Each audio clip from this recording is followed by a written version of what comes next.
सभी ज्योतिष प्रेमियों के लिए मेरा सादर नमस्कार।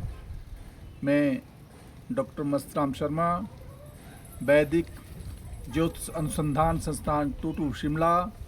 साप्ताहिक भविष्यफल 6 से 13 जुलाई 2026। द्वादश भाव में गोचरीय प्रभाव ग्रहों का राशि के आधार पर। वृष राशि पर मंगल, मिथुन राशि पर सूर्य, कर्क राशि पर गुरु और बुध, सिंह राशि पर शुक्र केतु, कुंभ राशि पर चंद्रमा और राहु, मीन राशि पर शनि रहेंगे। चंद्रमा 6 तारीख को ही प्रातः 9:57 पर मीन राशि में प्रवेश कर जाएगा और उसके उपरांत 8 तारीख को सायंकाल 4 बजे मेष राशि में प्रवेश करेगा। 10 तारीख को सायंकाल 6:44 पर जो है वृष राशि में प्रवेश करेगा और 12 तारीख को सायंकाल 7:06 पर जो है मिथुन राशि में प्रवेश कर जाएगा। जहां बुध ग्रह की स्थिति कर्क राशि पर है। 7 तारीख को बुध ग्रह बकरी होकर मिथुन राशि में 10:31 पर पहुंच जाएगा। और जैसे कि लोग पूछते हैं कि गुरु ग्रह कब अस्त हो रहा है, इसलिए 15 जुलाई से 7 अगस्त तक गुरु ग्रह अस्त रहेंगे, जिसके कारण विवाह आदि वर्जित होंगे। अन्य कार्य लगभग मुहूर्त के अनुसार देखे जा सकते हैं।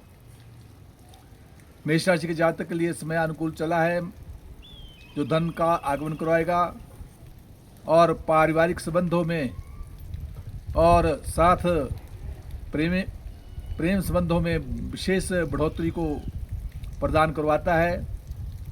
जहां चंद्रमा की स्थिति आर्थिक लाभ की ओर संकेत कर रही है, परंतु 6 तारीख को ही जब ये मीन राशि में प्रवेश कर जाएगा तो 2.25 दिन के लिए मेष राशि के जातक के लिए अपने शारीरिक स्वास्थ्य का ध्यान, बाह्य स्थान की दौड़ धूप से बचना होगा। उपरांत जब ये मेष राशि में 8 तारीख को आ जाएगा तो मान सम्मान प्रतिष्ठा बढ़ेगी और उसके उपरांत 10 तारीख को धन का आगमन और 12 तारीख को कहीं यात्राओं के योग बन सकते हैं।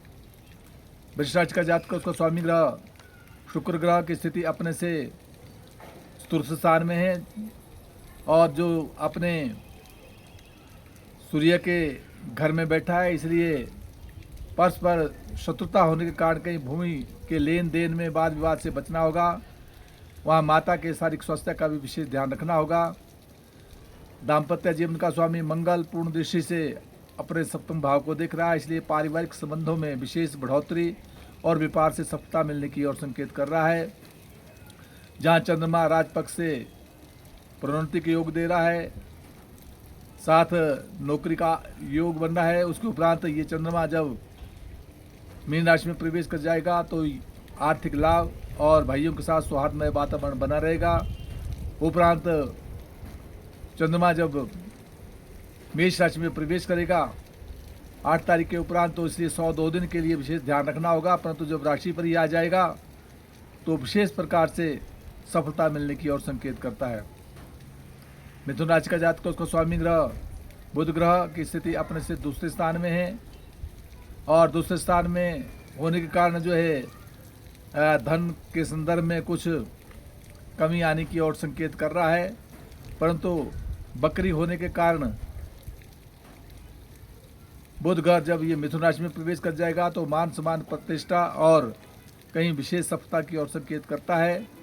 वहाँ पारिवारिक और दाम्पत्य जीवन का स्वामी गुरु ग्रह की स्थिति द्वितीय भाव में बनी है, उच्चस्थ है, इसलिए विशेष प्रकार से पारिवारिक संबंधों में बढ़ोतरी और साथ व्यापार के क्षेत्र में सफलता की ओर संकेत कर रहा है।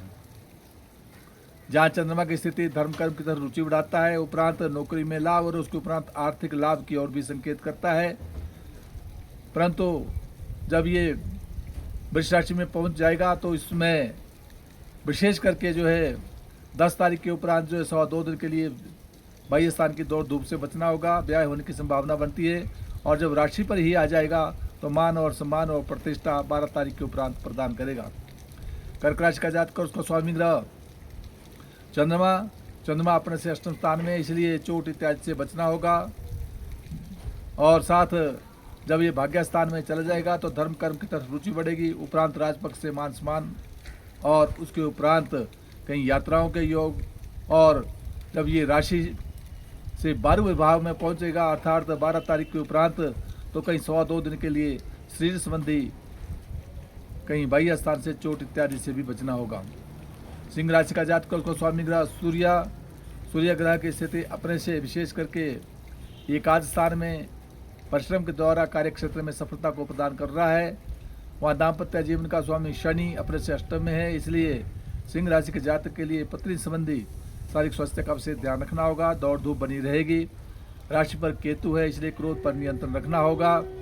जहाँ चंद्रमा जब अष्टम में जाएगा, मीन राशि में प्रवेश कर जाएगा तो 2.25 दिन के लिए विशेष ध्यान देना होगा। उपरांत धर्म कर्म की तरफ रुचि बढ़ेगी, राजपक्ष से मान सम्मान प्रतिष्ठा और आर्थिक लाभ की ओर भी संकेत करता है। कन्या राशि का जातक उसको स्वामी ग्रह बुध अपने से एकादश स्थान में है और एकादश स्थान में बकरी हो जाने के कारण जो है विशेष करके अर्थ प्राप्ति के संदर्भ में कुछ उलझने आ सकती है। वहाँ दाम्पत्य जीवन का स्वामी गुरु ग्रह की स्थिति विशेष करके अपने से एकादश स्थान में जो व्यापार के क्षेत्र में और पारिवारिक के क्षेत्र से अर्थ लाभ की ओर प्राप्ति की ओर संकेत कर रहा है। वहाँ चंद्रमा अपने से षष्ठ स्थान में रोग इत्यादि का ध्यान रखना। जब ये सप्तम भाव में आ जाएगा व्यापार पारिवारिक सुख सुविधाओं को देगा। जब ये मेष राशि में प्रवेश कर जाएगा तो उस समय विशेष करके 2.25 दिन के लिए कन्या राशि के जातक के लिए सावधानी रखनी होगी। उपरांत धर्म कर्म की तरफ रुचि और नौकरी से विशेष सफलता मिलने की भी संकेत मिलते हैं। तुला राशि का जातक उसका स्वामी ग्रह शुक्र ग्रह की स्थिति एकादश स्थान में आर्थिक लाभ की ओर संकेत कर रहा है। वहाँ दाम्पत्य जीवन का स्वामी मंगल ग्रह की स्थिति विशेष करके अष्टम स्थान में है, इसलिए तुला राशि के जातक के लिए व्यापार के क्षेत्र में और पारिवारिक क्षेत्र में उलझनों को प्रदान कर रहा है, विशेष ध्यान देना होगा। वृश्चिक राशि का जातक उसका स्वामी ग्रह मंगल अपने से सप्तम भाव में परंतु शुक्र के घर में है, इसलिए पारिवारिक जीवन में कुछ मन मुटाव उत्पन्न हो सकता है, विशेष ध्यान देना होगा। परंतु पूर्ण दृष्टि से राशि को देख रहा है, इसलिए मान सम्मान प्रतिष्ठा और शारीरिक स्वास्थ्य का विशेष लाभ मिलेगा। जहाँ चंद्रमा की स्थिति चतुर्थ स्थान में कहीं राहु के साथ है, इसलिए जमीन और जायदाद प्रॉपर्टी संबंध में कहीं कलह को उत्पन्न करता है, परंतु माता संबंधी शारीरिक स्वास्थ्य का विशेष ध्यान रखना होगा। वहाँ जब ये चंद्रमा पंचम भाव में चल जाएगा तो बौद्धिक विकास कराएगा। उसके उपरांत छठे स्थान में जाने के कारण जो है विशेष रोग से सावधानी रखनी होगी। और जब ये सप्तम भाव दाम्पत्य जीवन में चला जाएगा तो उसमें व्यापार में सफलता, और जब मिथुन में जाएगा तो विशेष ध्यान रखना होगा।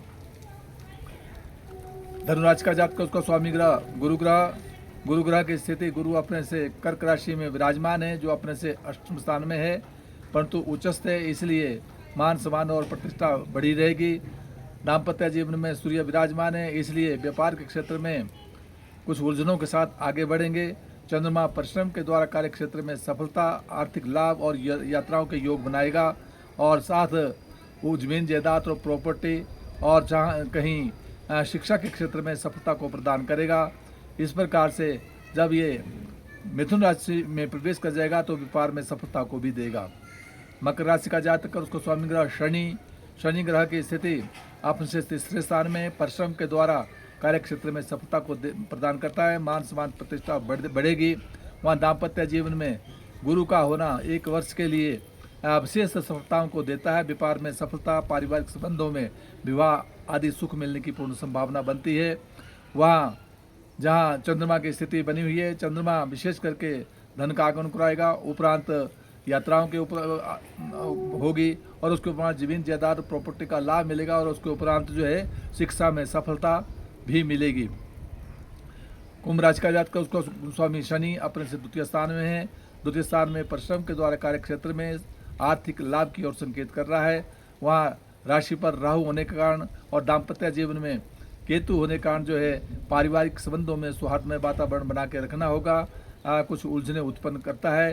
व्यापार से भी कहीं परेशानियां आ सकती है, इसलिए राहु मंत्र का जाप और केतु मंत्र का जाप करते रहे तो हितकर रहेगा।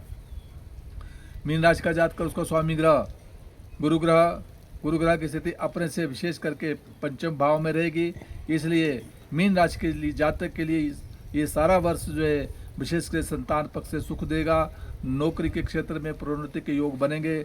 मान और समान प्रतिष्ठा बनी रहेगी, विशेष करके जहाँ चंद्रमा अपने से द्वादश स्थान में है, इसलिए बाह्य स्थान की दौड़ धूप से ब्याह होने की संभावना बनती है। उपरांत यही चंद्रमा राशि पर आ जाएगा जो मान समान प्रतिष्ठा को प्रदान करेगा। जब ये मेष राशि में प्रवेश कर जाएगा अर्थात 8 तारीख के बाद, तो ये विशेषकर प्रकार से धन का आगमन करवाएगा और 10 तारीख के उपरांत ये कहीं यात्राओं के योग बन सकते हैं। छोटे भाइयों के साथ सौहार्दमय वातावरण बना रहेगा और जब ये मिथुन राशि में प्रवेश कर जाएगा तो उस समय 12 तारीख के बाद जो है विशेष करके जमीन और भूमि संबंधी लाभ मिलने की ओर संकेत करता है।